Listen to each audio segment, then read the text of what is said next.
અમદાવાદમાં world diabetes day નિમિત્તે અમદાવાદમાં જાગૃતિ અભિયાન યોજવામાં આવ્યું હતું. Ahmedabad medical association, Ahmedabad municipal corporation અને international diabetes federation south east એશિયાના સહયોગથી ડાયાબિટીસ સ્ક્રીનિંગનું આયોજન કરવામાં આવ્યું હતું.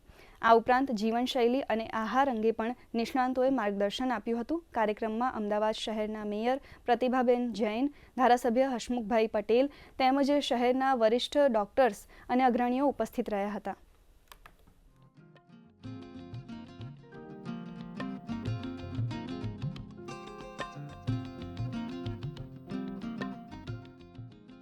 ચાર સંસ્થાઓ ભેગા થઈ આજે વર્લ્ડ ડાયાબિટીસ ડેની અનોખી રીતે ઉજવણી કરી છે અને હિસ્ટ્રીમાં પહેલીવાર અમદાવાદમાં એક સાંજે 101 પ્લેસ ઉપર સાયમલ્ટેનિયસલી ડાયાબિટીસના કેમ્પ કર્યા છે અને અમારો ધ્યેય છે કે આજે આવી રીતના 10,000થી વધુ લોકોનું ડાયાબિટીસ અને બીપીની તપાસ કરવી.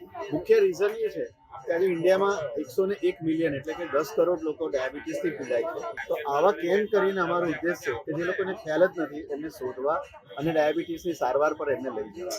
આજે અમદાવાદમાં 100 જેટલા કેમ્પ ઓર્ગેનાઇઝ કરવામાં આવ્યા છે, જ્યાં દરેક જગ્યા ઉપર બીપી અને શુગર માપવામાં આવશે. અમદાવાદ મેડિકલ એસોસિએશન બહુ જ બધી સોશિયલ એક્ટિવિટી કરતું હોય છે.